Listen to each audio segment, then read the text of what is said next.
Hey, hi all. It's me, Mike Watson. I'm here hosting a regular series just beginning now on the Frankfurt School and its relevance today. I'm here with Martin J, Professor Martin J of the University of California, Berkeley. And it's kind of an unusual setup as I'm normally in the position of being a kind of unofficial adjunct professor on the acid left as we try and teach people, the audience, the value of aesthetic and critical theory today in our very kind of challenging age that we live in. But here I'm with a professor with much more experience than I have.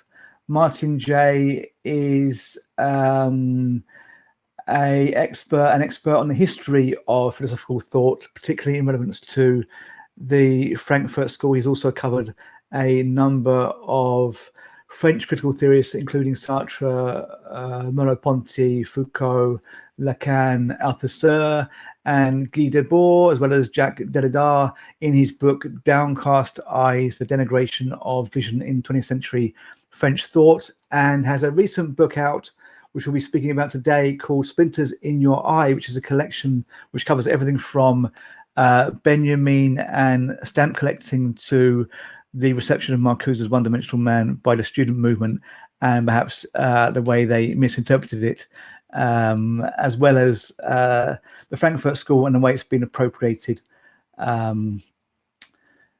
with malintent by the alt-right in recent years. So the first question I'm actually going to ask basically is that the book is called The Splinters in Your Eye. It's out from Verso Books. It came out in 2020. It takes its title from Adorno's maxim, the splinter in your eye is the best magnifying glass, from his book of philosophical fragments called Minima Moralia. And so it comes from a section of very short aphorisms. The whole book is basically aphorisms, but this is like a section of very short unconnected aphorisms. I'm just wondering, given the kind of multiple interpretations of that aphorism and the difficulty indeed of interpreting such kind of small polemic bits of text anyhow, what do you see that phrase as meaning, given that you used it for the title of your book? Well, that's a terrific question. First, let me sort of step back a bit and talk about the fact that it is an isolated aphorism in the way that you just described. Adorno thematized his style. In other words, he understood the relationship between form and content. Now, he wrote in many different styles, but one of them that he liked a lot was this aphoristic style that he uses in Minima Moralia to great effect. And here he was not alone in the critical theory tradition. For example, Walter Benjamin in Einbahnstraße, One-Way Street, or Max Horkheimer in Dämmerung, Dawn and Decline, also Krakauer, Siegfried Krakauer, and some of the works he did that were collected as ornament of the masses, also used this kind of aphoristic style, which goes back in German thought at least to Lichtenberg and has great masters like Nietzsche. Now, the point of an aphorism, in a way, is to present the reader with the congealed essence of a longer argument, something that is not developed, something is not discursively defended. So it's not as if he's weighing alternatives. He simply hits you in the face with a statement that you either almost intuitively get, or are confused by, or can interpret in different ways. And therefore, it's a spur, we might say, to further thinking rather than the endpoint of an argument which can't be, in a sense, continued. So this particular aphorism is itself a kind of transformation of the biblical injunction, concerning the mote in the eye, which he changes to a splinter in the eye. Now, splinter, as I explained in the introduction of the book, is the translation Splitter in German that was used by Adorno, and actually is the normal translation in what we call mote. And then our English translation, I think it was Jeffcott who did the translation, Minima Moralia, turned Splitter into Splinter.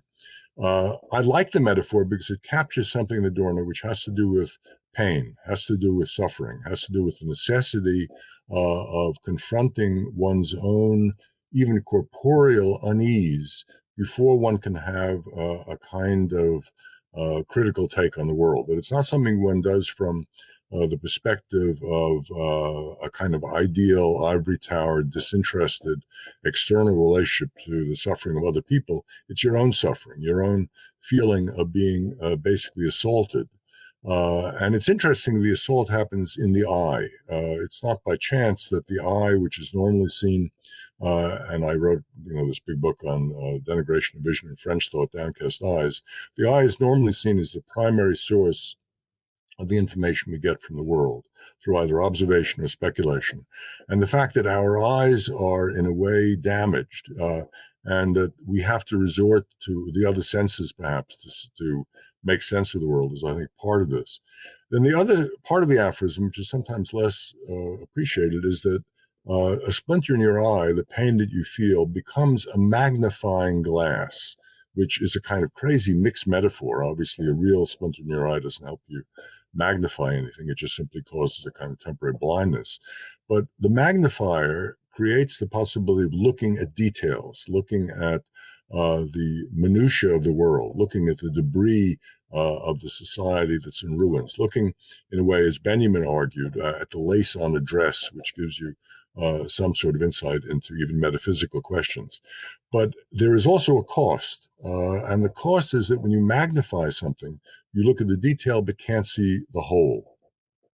One of the other aphorisms in min morality is that the whole is the untrue, that this whole, this totality, this global reality, unlike the reality that Hegel thought was the true, is in fact filled with all types of deceptions, all types of ways in which we live in what in German is called a verblending Zusammenhang, a kind of system of mystification.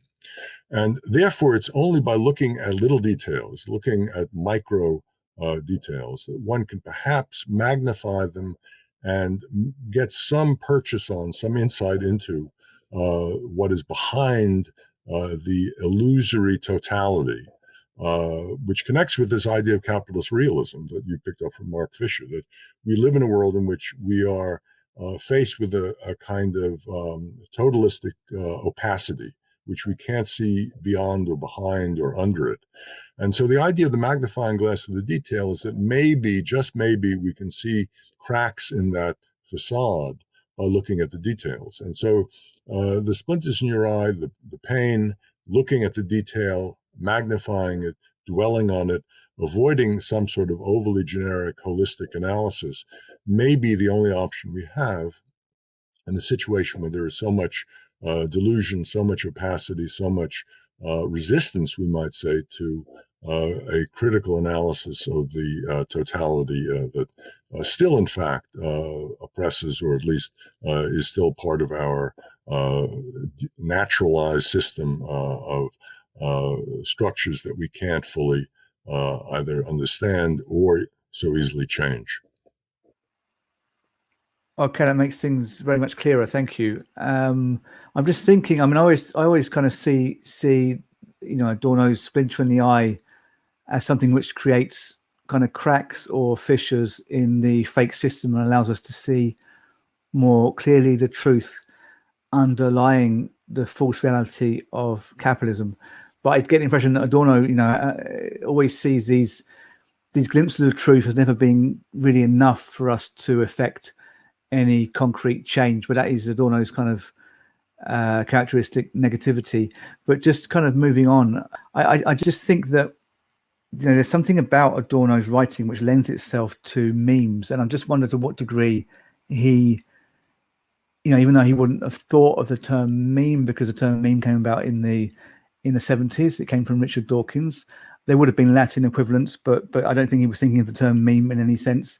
Even so, I think there's something about his writing where you think, was he kind of hijacking the already mimetic capacity of the media industry in his time so that his work could not, should we say, go viral, but so that it would, invert or overcome capitalism by using its own tools against it, very much like Guy Debord in what he proposes with the with the derive, but I'm thinking more the détournement, sorry, the process of détournement, this process of taking media tools, slogans, pamphlets in the 60s as the Situationists did, and using them against the kind of capitalist media subjugates us.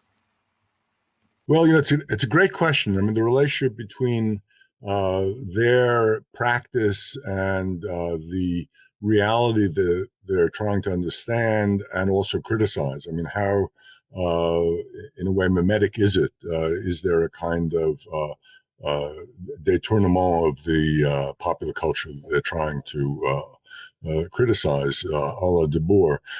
I think in many respects, no.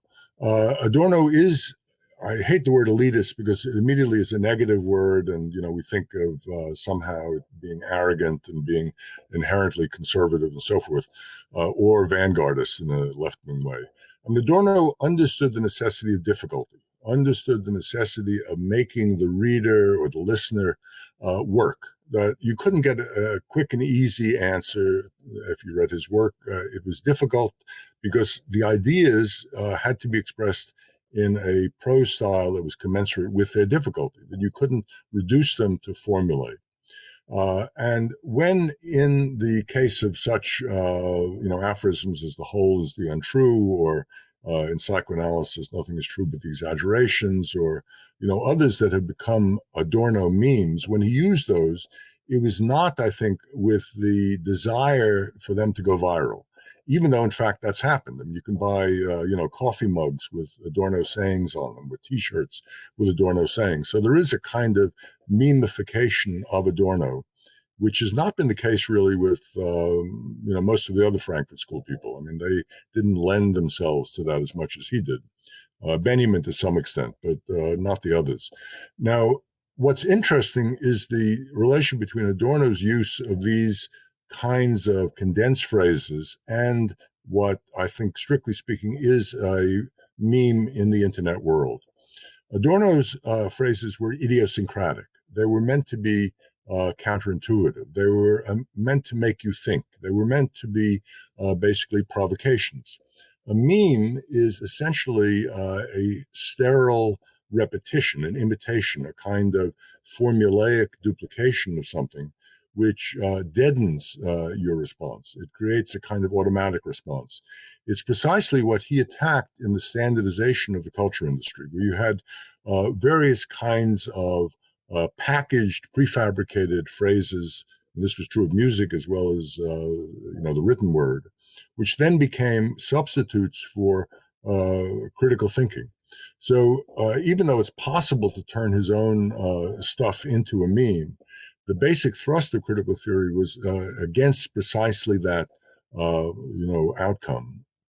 And therefore, the Frankfurt School becoming a meme, as I argue in this last essay, as it has indeed in the alt-right, is a betrayal of everything that they stood for. And it's one of the great ironies of their history that struggling as they did against what I would call meme culture avant la lettre, they ended up, at least in certain respects, becoming simply standardized, packaged, prefabricated, thought-deadening memes themselves. And, I don't know how to get beyond that. I mean, I express a certain despair in that essay about how to combat that because it's been so widespread. And I wrote the first version of that essay back in, I think, 2010 or 11. And it's still, if you go online, you still see hundreds of versions of that, YouTube versions in many languages, which repeat the same nonsense. So it's not been snuffed out by the most valiant efforts of those of us, and I'm only one of several who've tried to rebut it. Yeah, indeed, and this kind of nefarious co-optation of the Frankfurt School or of left theory is something I talk about in the Memeing of Mark Fisher, which is out in September, and basically I look at how Mark Fisher himself has been co-opted through a process of meme making, often by the left actually, but it's not so much what they're trying to say through his memes, just the fact that memes are so linked to the kind of capitalist infrastructure of today, that there is a kind of irony in Mark Fisher, who talked about this process of co-optation. He talked about it in relation to people like Kurt Cobain, the Nirvana frontman, in his Capitalist Realism book. And he certainly took this idea of co-optation from, I think, the Frankfurt School, which is what I say there. And it's kind of, yeah, I mean, it's kind of a bittersweet irony that he's now being subjected to what he warned against in such a way that one can't interact really sensibly with his theory often, because it's made into this kind of very pithy statements that can capture the imagination or attention, not even perhaps the imagination, over the internet. So, you know, I think this is a bad thing, but I'm in two minds, because I think also it demonstrates, as you say in that essay that you just spoke about, it demonstrates exactly what the Frankfurt School and Mark Fisher were talking about, i.e. that culture, particularly left culture and counterculture, are co-opted. So, you know, if that's put across to people that this is happening exactly as these left-wing theoretical figures said it would and does. Well, let me just comment on that, because there's so much in that. I mean, first of all, although capitalism does package and sell and duplicate, and, you know, it benefits from this, there are versions of the same process elsewhere. For example, when Mao had that little red book that everybody was holding up in the 1960s, all of those, you know, little, basically aphorism, short essays, they were repeated ad nauseum by Maoists. So one could find the same process there. And I think those of us who were outside that recognized it as deeply problematic. You know, the people who simply waved that red book during the Cultural Revolution were doing something that was against critical thought. They were doing something against reflexivity. They were doing something against originality. And so it's available, we might say, for misuse, not only by capitalists, but lots of other contexts. And we have to be, you know, vigilant against it wherever it appears. Now, then the idea of turning it in a more progressive direction, you know, that is, using the weapons of the enemy for your own purposes. This is a very difficult issue, because quite obviously that's done all the time. That, you know, we learn from our enemies what works, what doesn't. But there's also a cost for that, because you end up then replicating the bad effects of the way it was used by, you know, the other side. And so there's always a danger in dumbing things down, in making slogans. I mean, even, you know, the history of Marxism, to some extent, has been the history of trying to figure out how to explain difficult ideas, the ideas, say, in Das Kapital, to the working class, the masses, the proletariat, the people who had to act. And there were all types of popularizations, all types of ABCs, all types of attempts to educate and so forth. And sometimes they were authentic and sometimes they worked well, but other times the cost was that the difficulty of the Marxist ideas were lost. And instead you got prefabricated, you know, packaged ideas, which were basically, you know, sterile. They were ideas that had lost their vitality. So this is a problem that, you know, I don't have an answer to it, but it's a problem, I think, that involves the translation not merely from theory to practice, but also from, let's call it, esoteric difficulty to exoteric accessibility. Because after all, not everybody's intellectual. Not everybody can read Das Kapital. Not everybody can read, you know, Minimum Rally. These are difficult books that require a certain level of education, a certain leisure, certain ability to reflect, maybe even native talent. And not everybody has that. So we have to figure out some way to, and I hate the word dumb it down, because that means that somehow you're making it just for the idiots, you know, Marxism expliqué aux enfants kind of thing.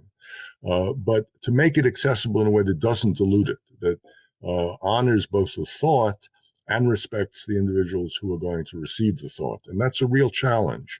And a lot of people, you know, do a good job, I think, meeting the challenge. I mean, I just look, for example, at a graphic novel, a kind of big, you know, cartoon book on Marcuse's life that was published fairly recently by City Light Books. I'm blanking the name of the author. And it does a nice job of translating Marcuse's life and ideas into a much more accessible form. So I think, you know, it's a real challenge to do it without dumbing it down, without being condescending, without, you know, being basically a betrayer of the ideas in their more difficult form.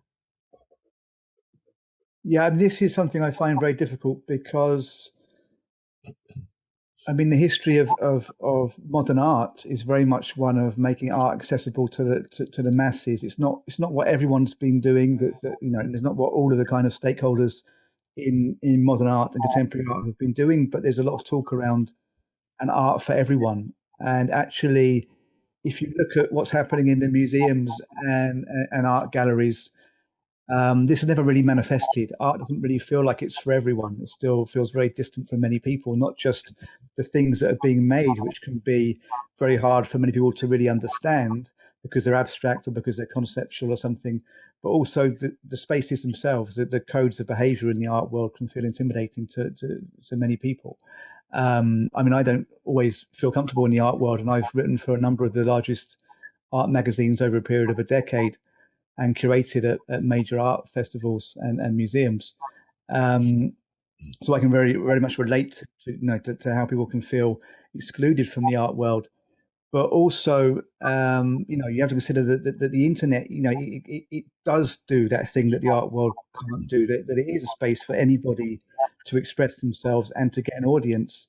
So you have this kind of realization of the avant-garde dream of an art for all, but then it's not doing what we want it to do.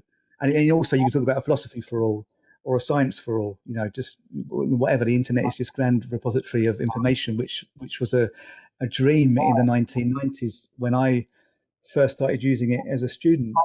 And we all had this kind of feeling that, you know, because it's kind of democratic, it's going to lead to more democracy. But then we're seeing something very different happen, and kind of really weird far right views and far left views emerging from memes.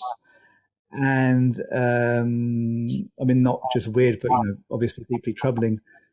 So, you know, this is tricky. And I kind of want to believe that there's still something good in all this, but also that some of this somehow fits in with some of the Frankfurt School thought. And I kind of think, well, with Adorno, that's only really if you consider the internet to be an abstraction. So Adorno favored abstraction, as I said earlier, because it can kind of like disrupt the false truth of capitalism. So maybe the internet, if you kind of throw it all together as a whole, is an abstraction which can disorient us to some degree and lead us to rethink. But I'm not seeing that really happen in my daily life.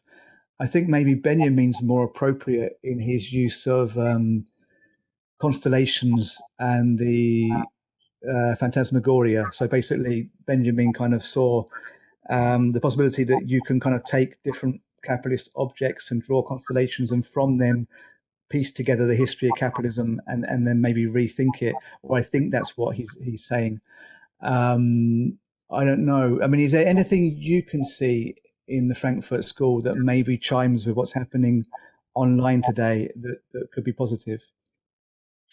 Well, there are many points of connection between the Frankfurt School tradition, understood as something that developed over maybe now it's a full century, and events today. And there have been many recent resurrections, for example, the work they did on the authoritarian personality, or the work they did on techniques of the demagogue, Prophets of Deceit by Leo Lowenthal, for example. So there is a lot of relevance in that score. Then also this analysis of the Racket Society, which I briefly tried to talk about in my little essay on Scorsese's film, The Irishman. But there are others as well. I mean, one of them is the issue of the relationship that you just pointed to between the aesthetic realm or art, or the practices of artists, or the practices of all of us that are in some ways aesthetic, not simply those who are designated as specialists in art. The relationship between that and some sort of placeholder, we might say, for an alternative society, so that art, for all of its complicity, for all of its functioning in the service of maintaining the status quo, being what they would call affirmative, art in certain respects, and understood maybe with a little bit of help from theory, is one of the repositories of the other, of the non-identical, of the future hope, of whatever you want to call the human desire for an alternative reality from the one that we now inhabit. So to that extent, they've been among those leftist theorists who have taken seriously the aesthetic. I mean, this is true of many Western Marxists, and have tried to make sense of it as it developed, not simply as an abstraction, even though Adorno did write a book called Aesthetic Theory, which seems to suggest we can talk about art with a capital A, but as it developed in both popular, mass, and elite or esoteric forms, and the relationship that sometimes breaks down the difference between them. So one has to then ask concrete questions: which art, which practice, not simply art with a capital A. And Adorno himself, in his own, let's say, theorizing about music, understood we might say, changes, even in the modern music that he championed during his youth, the music of the Schoenberg School, and how it had been, in a sense, undermined by, say, Schoenberg's turn to the 12-tone row, and some of the ways in which it was used in the 1950s and 60s, and he tried to push towards something different. And, here we are 60, 70 years later, we're confronted with a new musical landscape, we might say. We have to think about it in ways that go beyond the way he thought about it. So it's an ongoing project. And I think one of the great things about critical theory is that rather than a canonical series of texts which we simply go back to and look for wisdom, it's a constant spur to think differently and to think in terms of your own situation rather than simply recycle stuff from the past. So to that extent, it's eclectic, it's porous in its boundaries, it's non-worshipful of the ancient wisdom of the founders. It's had several different generations, and it's had now global reach. And, we're learning constantly from people who have adopted it and adapted it in different parts of the world. So that's a pretty big answer to, a precise question, but I think that's part of why it still has a certain charm and function today. So, yeah, I mean, I certainly agree. I think we need to be thinking more about Frankfurt School methods rather than what they said, and trying to apply what they said to today in our very different and very unique times. I think in that regard, Benjamin is very useful, and actually some of what he said is spot on in regard to our times as well. It so happens. I'm just thinking really again of his constellations. I didn't possibly explain very well for the viewer the first time. I think you probably would have gathered what I was getting at, but just to kind of revisit that, Benjamin spent time walking around the arcades of Paris. He's kind of covered kind of in indoor markets that were built as alleyways undercover, in which people could go shopping in the 19th century. As Benjamin walked around these alleys, kind of enacting the behavior of a flaneur from the 19th century, the century prior to when he lived. He tried to bring together objects against the background of the architecture, which is very much a product of industrial capitalism, and to put these into groups, into constellations, and thereby draw a kind of map of where capitalism had arrived today as he was looking at it, and through that, the history of capitalism and how we arrived where we are today, to better understand it and to better challenge it. And I'm just thinking that maybe today's internet can be thought of in a similar way, that we can crawl the internet and try and make constellations out of the image objects, the memes, the YouTube videos, the news stories, the social media feeds, and thereby better understand previous incarnations of capitalism. That would be perhaps even the period that Benjamin lived in, and he was as he was looking back to prior periods. But also, I'm just thinking about his work of art in the Age of Mechanical Reproduction, the essay of the 1930s, in which he said that basically people suddenly, with all of the image objects they could see as magazines, as prints, as biscuit tins with paintings on, what have you, this is basically what he was getting at, that people suddenly wanted more riches, more stuff, and that the fascists of the era diverted people from this desire through fascist parades, through encouraging hatred of foreigners and a thirst for warfare, etc. So if you think about that, what we have today is, a huge repository of images which are constantly bombarding us, much more than in Benjamin's era. So if you said that was the case then, it's possibly much more the case. I think we can definitely see that through Instagram, through Twitch, etc. People have this kind of thirst for fame and for riches, which actually is kind of tangible, because one can become famous or rich almost accidentally through social media, but most of us don't. So there's this kind of unrequited, desire for stuff and for power. And Trump and Johnson have responded to that by saying, look, you can build a wall, you can bring us out of the EU in Britain, and then people feel therefore that they're getting to express their choices freely politically, much as they do online every day. And I think there's a lot in that. So I think there's a lot we can take from the Frankfurt School, even if it doesn't completely coincide. And I think we should be thinking maybe about the constellation and about how we can amass histories through the internet and better understand how to move forward.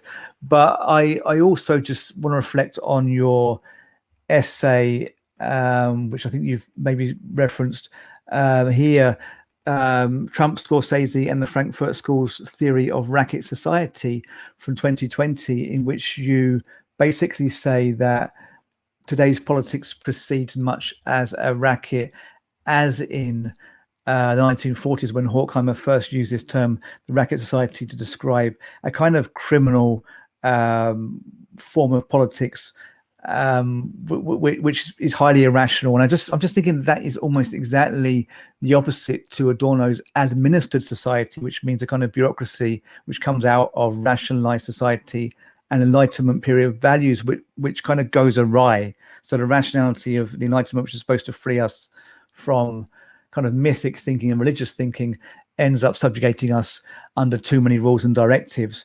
All right. Well, look, first to step back a bit, the idea of constellation is very, I think, suggestive. Just to put in a plug for a book by a good friend, Susan Buck Morse's most recent book is called The Year One. And she actually is bold enough to do a constellation between the present and the beginning, really, of the Christian era in terms of both philosophy and even religious thought, and tries to find ways in which we can illuminate the present by going that far back. So it's a very suggestive technique, technique of juxtaposing things that seem not to fit together. And, you create, if Benjamin is right, profane illuminations. And in a way, the Racket Society analysis is also an example of that. Horkheimer was very keen on it in the 1940s. It never, however, got fully developed. There were hints in various essays. There were residues of a project that was unfulfilled in some of the things they published. But by and large, it never really got off the ground. And the analysis that was closer to state capitalism and the administered world was the one that really triumphed in their analysis. So what was the Racket Society model? Well, basically, it was one based on the notion that in pre-bourgeois times, the ways in which society was organized, and here they're really talking about the West and maybe some aspects of other societies, was through the loyalty and protection of a warlord or a figure who had some sort of coercive power, which he, and it was always a he, granted to his underlings in return for, some sort of tribute. So that it was a personal relationship of fealty and reciprocity, which demanded loyalty, but also involved, let's say, the division of spoils, which involved a kind of non-regularized, non-abstractly legal, non-theoretically uniform relationship, but one that was, very much ad hoc. Now, this was to a certain extent supplanted both by capitalism as a system regulating the economy through the marketplace and through various ways in which the state regulated the marketplace. Think of lots of ways in which that occurred through taxation and currency and so forth, and also the rule of law. So the rule of law, which involves a kind of formal equality overcomes the individual loyalty, the individual sense of, well, you help me, I'll help you, kind of personal relationship that existed prior to the full extent of bourgeois rule of law. Now, their argument was that under fascism, bourgeois and even capitalist norms of abstraction and formal equality were being undermined, and that we were returning to a kind of pre-bourgeois society in which this kind of protection racket was becoming the norm. Now, they ultimately decided this was not really adequate as a way to explain the world they were living in, even though fascism showed signs of it.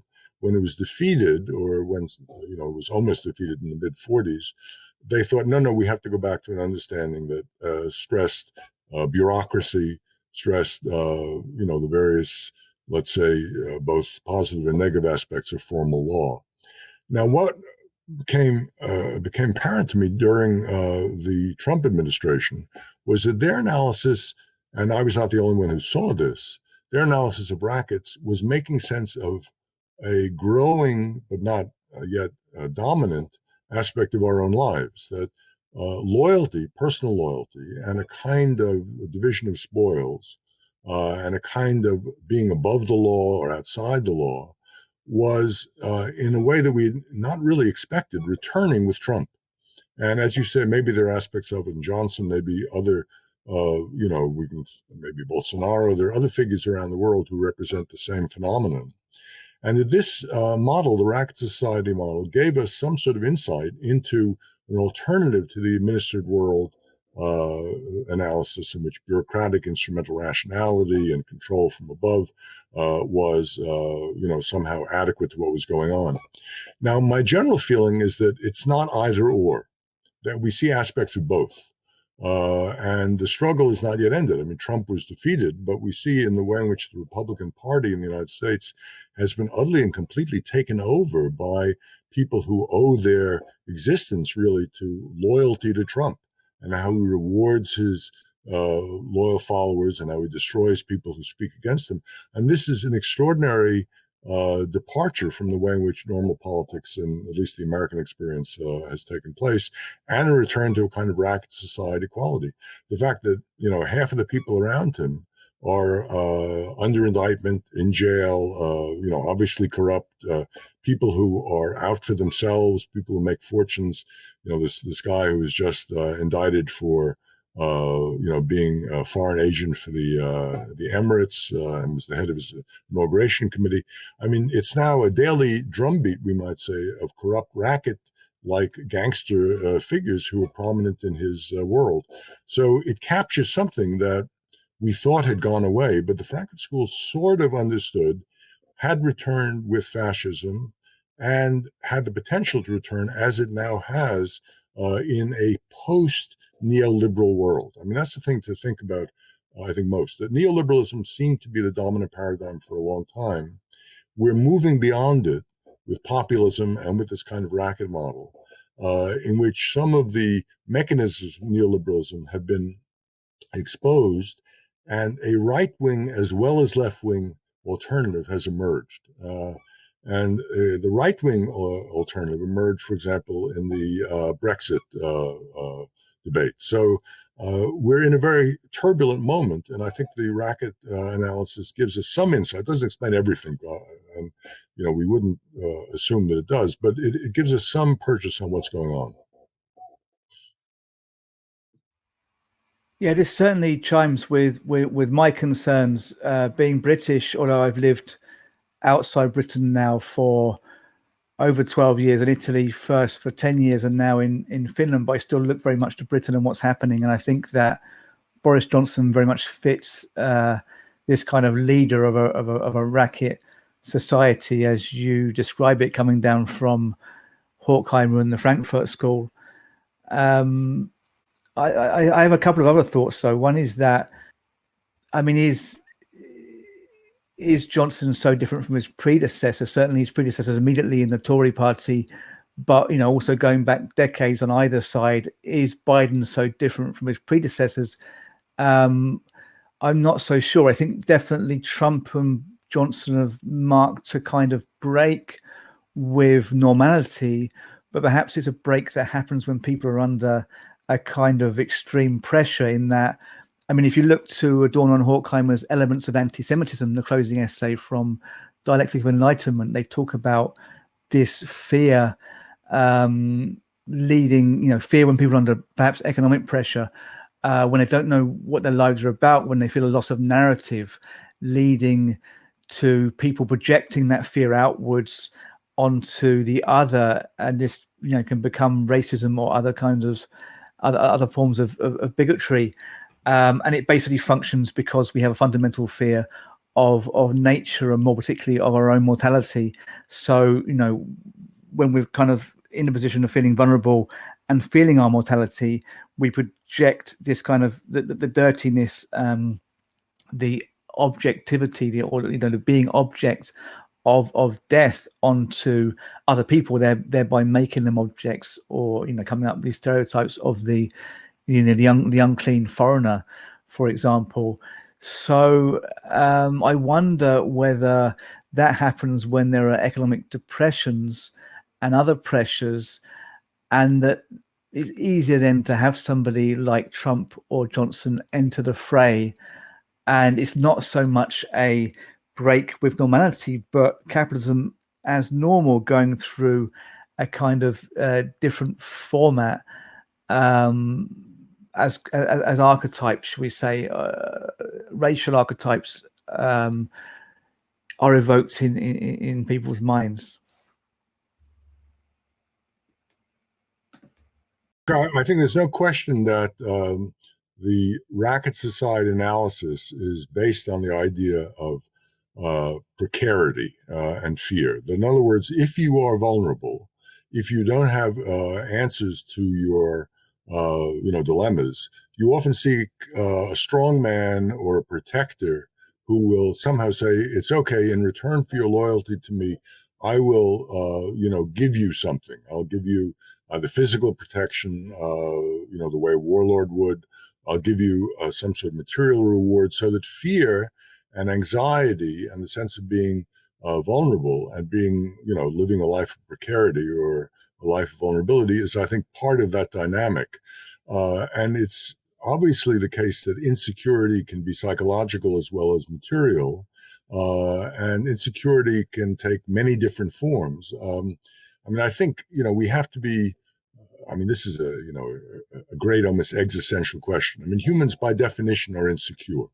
We live lives that are vulnerable to all types of, basic assaults from the natural world, and we're mortal and we know it and so forth. So that fear or anxiety or a justifiable sense of dread, a lot of people have recognized this as the human condition.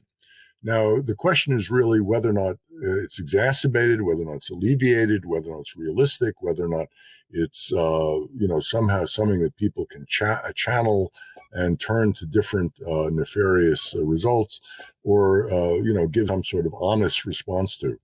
And I think what we're faced with is the difficulty of coming up with secure solutions. So I recently did, in response to some sort of, big questionnaire about where we are, I suggested what we need to do is stress security. That, the idea not of national security, which was a right-wing idea, basically of military, supremacy, but rather the notion of social security, that we need to have security against pandemics. We need to have security against the supply chains that feed us every day from being disrupted. We need security against unemployment. We need security against bullying. Lots of things that create insecurity. So this is a major, I would say, challenge for the left. How do we somehow figure out a way to win the battle over security? Because the right wing feels insecure, and the people who support the right wing, insecure because of immigration, insecure because of job loss, insecure because their culture is under what they see as threat and so forth. So insecurity and security is a major battleground, we might say. And I think we have to recognize that there are no absolute answers. We can't make life secure because we are by definition going to die, and by definition we're going to fall ill and loved ones will die and so forth, that it's not as if we can become fully and completely secure in any realistic way. But we can mitigate the most egregious examples of insecurity produced by human foolishness or greed or just evil, and create ways to at least, let's say, spread the risk. So the ways in which we can somehow maximize the security of everybody rather than only giving it to the privileged few and increasing the precarity of the many is a task that I think the left has to face in a realistic way. And it can't be faced, and this seems to me a lesson in general, by saying until we end capitalism, it's going to be part of the human condition. Because the ending of capitalism, it may happen, but not certainly in my lifetime. But what will replace it is not so clear. And in the interim, there are an awful lot of people who will live and die. And we have to, I think, alleviate their misery rather than see them as instrumental in the service of some sort of apocalyptic scenario of the end of capitalism producing some utopia. So that's going off a bit on a tangent, but I think it's part of the larger task that the left has to face in a realistic way. I think that we need to maybe we need to maybe climb down off our war horses a bit on the left and right at the moment, and I think looking at Adorno and Benjamin and the other thinkers of the Frankfurt School can be very useful in this. That kind of brings me on to another question I have, and that is where in your book Splinters in Your Eye you talk about this demonization of the Frankfurt School by the alt-right and a kind of meme emerging of the Frankfurt School is completely out of touch with reality. And can you just elaborate on that? Because you were kind of personally involved somehow in this story. Well, it's a story that goes back at least to the time of Lyndon LaRouche, who was a figure on the fringes of the fringe. I mean, he was a character who he died a few years ago, who was, somehow on the left, somehow on the right, not clear exactly what his politics really added up to, but he had a cult following. And one of his targets was the Frankfurt School, which he blamed along with a number of other demonized, sources of all the ills of the world. And a man named Michael Minicino published an article which basically connected them with something called cultural Marxism, which was then the source of all the ills of political correctness. Now, in the, I think it must have been the late 90s, there was an attempt on the part of the Congress for Cultural Freedom, which was a right-wing organization associated with a number of fairly prominent figures, a man named Weyrich in particular, who was the head of the Moral Majority, to create a film, an hour-long documentary, pseudo-documentary, in which they were once again accused in this way, the LaRouche way, although they didn't mention his name, of being the source of all the ills of political correctness. And I was asked to do an interview by them, and without realizing what their agenda was, and I'd done lots of interviews on the Frankfurt School, I gave them, as I normally would, an hour or so answering questions. And it was edited into a long presentation, which went viral and became the source of a very, very widespread, basically conspiracy theory meme, which in written and visual form has had great international resonance. The worst manifestation of which occurred after I wrote an article about it in 2010 or 11 in the mass murder in Norway by Anders Breivik, where in his manifesto he cited the Frankfurt School and actually cited, or at least told people to read my book, Dialectical Imagination, to understand the Frankfurt School, cited the Frankfurt School as a source of the evils that he was trying to eradicate by killing scores of people, as he did. So it became not simply, let's say, a ideological problem, but a practical problem, one that really had an impact. And I wrote a piece in my Salmagundi column. I do a column for the journal Salmagundi twice a year, trying to make sense of it, which also had some impact, but not enough to dissuade people from continuing to repeat it as a kind of meme. That is to say, numbingly repetitive with all the same talking points. And it culminated in ways that showed its impact on Trump himself. And there's a picture that I wanted to put in Splinters in Your Eye, but they decided not to use images, of William Lind, who's the main figure behind that film that I mentioned before, giving one of his books to Donald Trump in, I think, 2015, before Trump was president. So there's a kind of direct connection between this Frankfurt School demonization and the Trump White House. Not that Trump would actually have read a book, but nonetheless, one can see a kind of affiliation. And so the Frankfurt School still is out there. There are books like The Devil's Pleasure Palace and others by right-wing ideologues and various media people, Ben Shapiro, for example, Andrew Breitbart, who also used the Frankfurt School as a whipping boy. So in a weird way, they became a kind of meme, vulgarized version of what they had attacked in their analysis of the way in which the pathologization of politics and the what Lowenthal called prophecy of deceit were gaining traction in the modern world. And it's one of the great ironies of their history that they could be usable in this rather nasty way. A lot of it, and I'll make a little footnote here and stop, was due to the anti-Semitism that could be mobilized by singling them out as a group of foreign Jews who had come to the United States, and it helped subvert white Christian culture. And this was, sometimes explicit, sometimes implicit in the critique, connects them with figures like Soros, George Soros, and others who are demonized in an anti-Semitic way. So it's very nefarious, and they're part of this sub-world of meme culture on the right, which the internet has certainly abetted. Of course, yeah, that's very disturbing, and people often actually underestimate the power of these kind of memes. Thinking of the alt-right and the way in which they moved the whole kind of debate in America rightwards. I mean, people could say that maybe they didn't get Trump elected. It's often said that they got Trump elected, but it's impossible to say really what got Trump elected because the numbers are so narrow. So, he won by a few thousand votes across different states.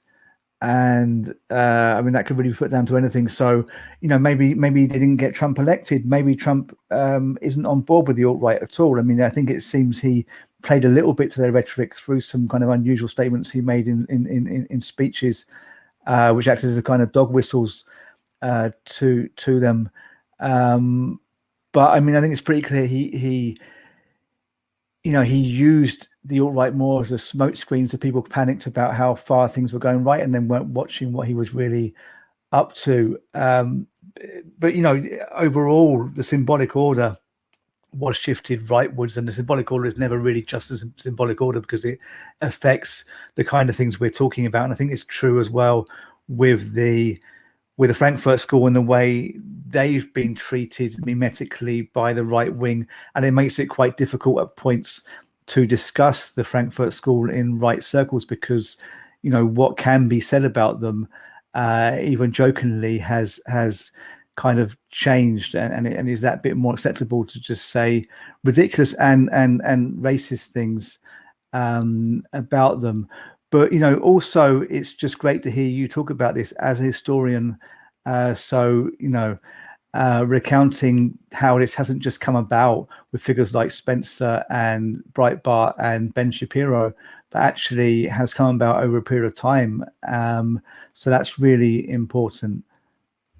So well, one of the ironies, I mean, I think, the Racket analysis shows that these people don't have principles. Loyalty is personal. It's not theoretical. It's not ideological. So Trump is a figure who emerged out of the swamp, as it were, and we didn't know what he stood for. I mean, there was a kind of uncertainty. Was he maybe even going to do things that were progressive? And in weird ways, when you think about it, Trump, for example, in the America First isolationism, helped to undermine the neocon American interventionist ideology, which said that we should always be involved in, somehow solving the world's problems through military means. He moved back from that. So in a way, it was a kind of weird leftist, or at least, not the traditional right-wing position. So we weren't clear what his ideology was. And he was able to benefit from piggybacking, we might say, on the hysteria produced by the alt-right media sphere, and now has become a darling of the alt-right and has himself absorbed it. Whether or not he believes it, we don't know if Trump is lying to himself or is mentally unstable, or he's really a kind of conundrum. People have almost given up trying to figure out what goes on underneath, the yellow wig or whatever the hell he has on his head. So there is this kind of mystery about what moves him.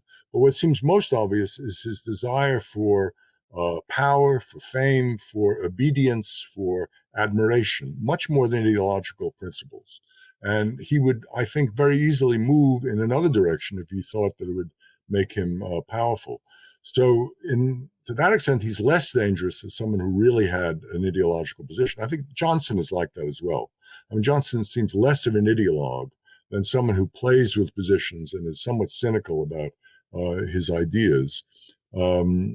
So we'll see how it plays out. Sometimes those people are the worst kinds of opportunists who then, bring into reality a program they didn't themselves believe in, but which nonetheless, is sort of rides them into power.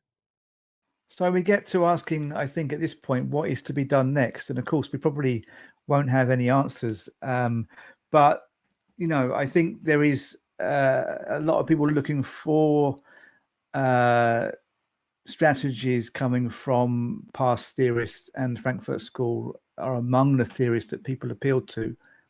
And I think when people look to the Frankfurt School at this point, and actually perennially, really, they look to this debate between Marcuse and Adorno in the late 60s, when Marcuse was kind of supporting the idea of the great refusal of a protest movement based around the dejected, the excluded, and students, and the anti-war movement, or what had come out of the anti-war movement, and what was kind of amalgamating, mixing up with the anti-war movement and becoming a kind of wider kind of request for change.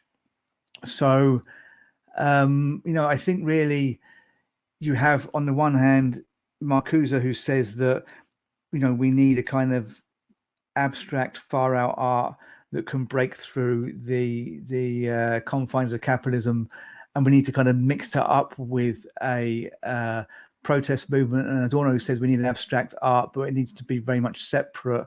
It's more of an aid to thinking through new strategies, to developing new ways of interacting with the object and the other. And we can't really develop a protest movement until we've first done that. So Adorno famously called the cops on his own students in 1969. Marcuse was telling Adorno he wanted to come over when he next visited Germany and try and speak to Adorno's students, and that kind of scared Adorno, wondering what Marcuse would say. I mean, today we have a similar thing, because we have the very real possibility of huge protest movements post COVID, or as we emerge from lockdowns for more sustained periods, and as people who were denied the university experience in a normal way meet up with people possibly who are aggrieved because they've lost work, and also maybe suffered from COVID, or seen family members suffer. So there's a potential maybe for a mass movement. I talk about this a bit in my next book, again, The Memeing for Mark Fisher, how the Frankfurt School foresaw capitalist realism, the possibility of a kind of acid communism, as Mark Fisher put it, a new countercultural movement. But of course, there is the risk that it would be a kind of heinous, terrible right-wing movement, as we're seeing in kind of the anti-mask movement. So how do you kind of view this? Yeah. I mean, this is, the perennial question, what is to be done, or how do you find a link between theory, critical theory, and effective critical practice? And there's no formula. I mean, I think we can make this symbolic distinction between what Adorno said and did in 1969 and what Marcuse said and did.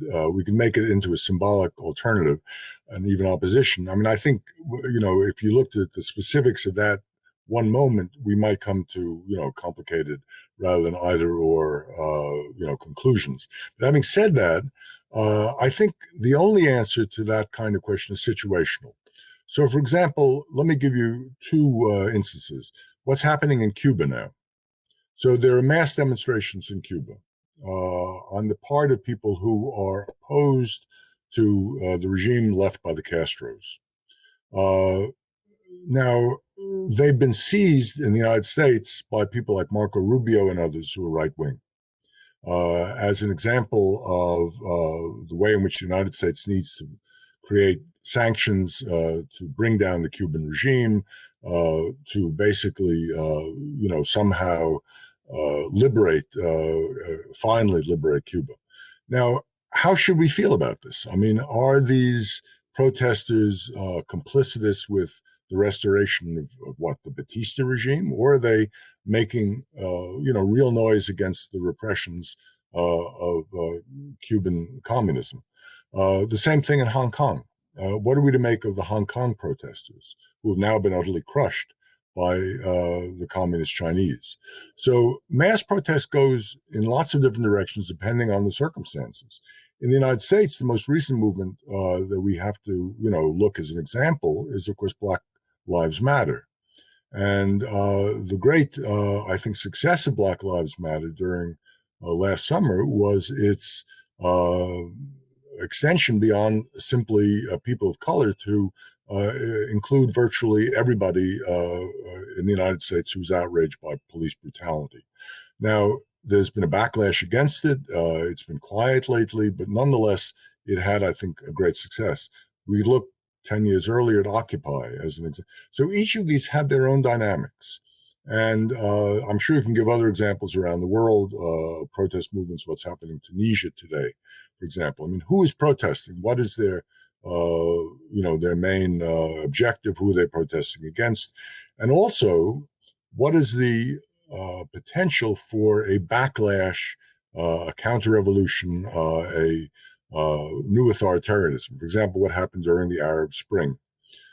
So there's no, one size fits all answer, whereas Adorno is right, Marcuse is right. Each circumstance is very different. And I think it is crucial for critical intellectuals not to have a knee-jerk relationship to all protests as if they were inherently emancipatory, or have what we might associate with Adorno's position, which is the position of, well, not yet. Conditions are not ripe. We have to wait until somehow there's a systemic crisis and then we act.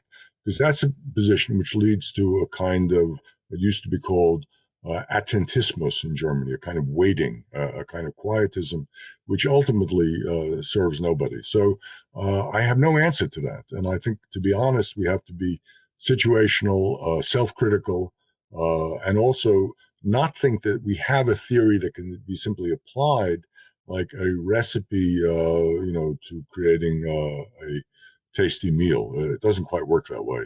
So we have to be, in a way, humble as theoreticians, let's say, or as outsiders, humble in the face of protests which have each a unique dynamic and can lead to good, but also to bad outcomes.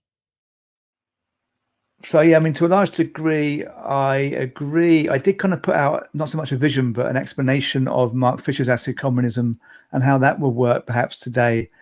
So basically, Mark Fisher was writing this book, Acid Communism, when he actually took his own life in 2017, and introductions available online and in a compendium of Fisher writings. And basically, Fisher proposes a counterculture for today based on the counterculture of the 60s and 70s, and looks very much to the Frankfurt School. It's great to see him talk about Marcuse and Adorno in that introduction, but of course we don't know where he would have taken that. But I think, again, seeing a number of disaffected students, workers or would-be workers, who will be angered by the lockdowns, by the loss of work, by the way that capitalism has certainly, had a major effect on how the coronavirus has been dealt with, we can imagine a mass movement emerging, from people suddenly allowed to meet up again and to go on the streets again in large numbers, and wishing to express strong criticisms. I think if you mix that with the capacity of the internet to organize, as we've seen with the Sanders campaign and the Corbyn campaign, actually, where you had kind of forums where people were told, go and canvass here, go and do some canvassing here, but also send a couple of memes and phone a friend and talk about politics with them. There were these kind of multifaceted approaches which didn't work really in an electoral sense, or at least didn't get Sanders or Corbyn elected, although they did kind of shift the Overton window to the left. But I think these things, if applied to a countercultural movement, have huge implications. So you could have street protests, you could have seminar groups, reading groups, community groups aimed at speaking to people and talking about an awareness of social class, spreading class consciousness, as Fisher puts it. And these could be kind of could go hand in hand with memes. So I think there's a potential here we've never seen. I don't know what you make of all of that. Building a constituency is the task, and it's always the task, and it's always a question of how you do it and how you can do it successfully. And I'm not an organizer. I don't know how, in a really nitty-gritty way, I can give you any sort of specific advice. I mean, I can make, general noise, but I can't. But I'm a little nervous about recycling the idea of the great refusal, which is empty. In a sense, it refuses too much. It refuses stuff that ought to be retained. And if you had to ask where the energy of refusing now is, it's on the right. I mean, the people who stormed the Capitol on January 6th were, examples of a kind of great refusal. They refused the democratic system that had produced an outcome they didn't like. They refused civil political discourse. They resorted to violence. They resorted to any means necessary. And they were deluded, and they were dangerous, and they still have the potential to be even more dangerous in the future. So the great refusal as a kind of generic attack on every institution as being inherently corrupt ain't the way to go. We have to preserve certain things. I mean, I'm very much sort of supportive of the voters' rights movement in the United States, which is being eroded by Republican attempts to suppress votes. Now, this is, let's say traditional. You have one person, one vote, formal democracy. You have the idea that democracy produces somehow, people who are honest and who have solutions to problems and, who can work collaboratively. All of that is a bit of, let's say, a pipe dream. And yet, what is the alternative? The alternative is to have some sort of corrupt elite that maintains minority power, destroy the possibility of popular decision-making.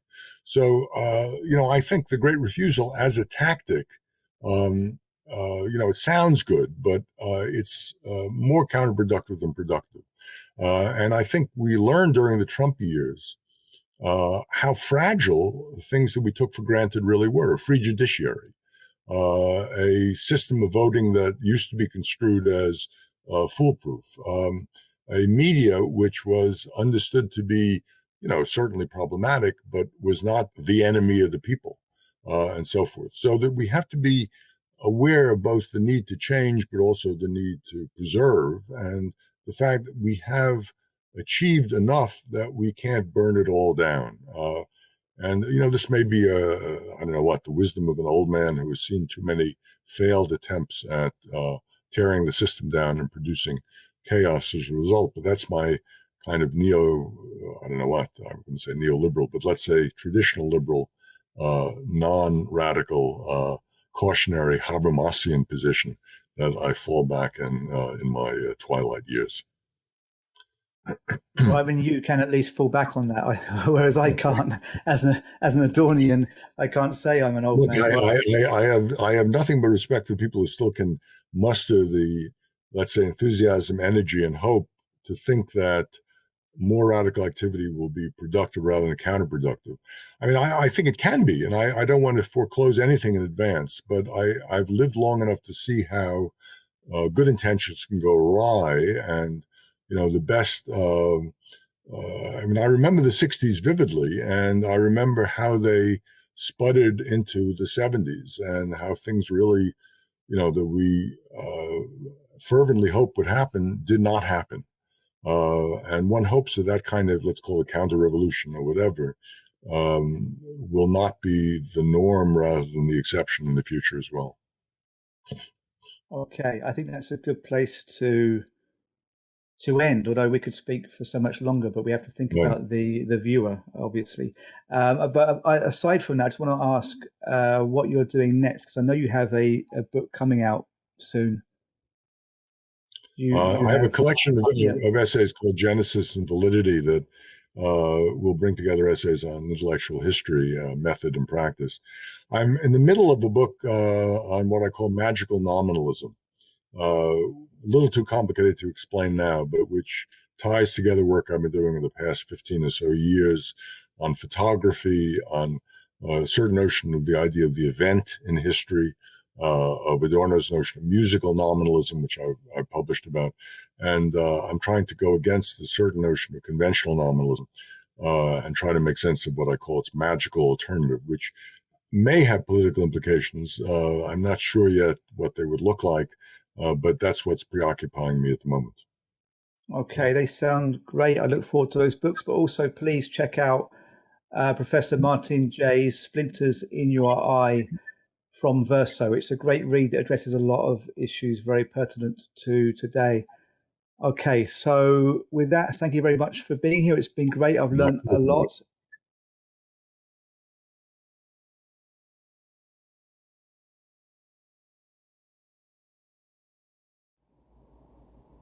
If you have been enjoying our content, please consider registering your desire with the algorithm by liking and subscribing.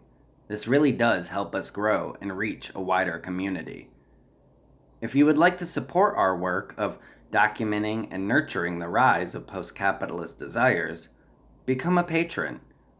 This allows us to continue research-based memes, podcasts, and videos, as well as up our production value.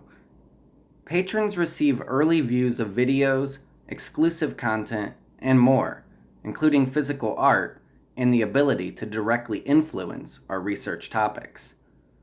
The building of a better world happens on many fronts. Turn on, tune in, and shape a future collective reality.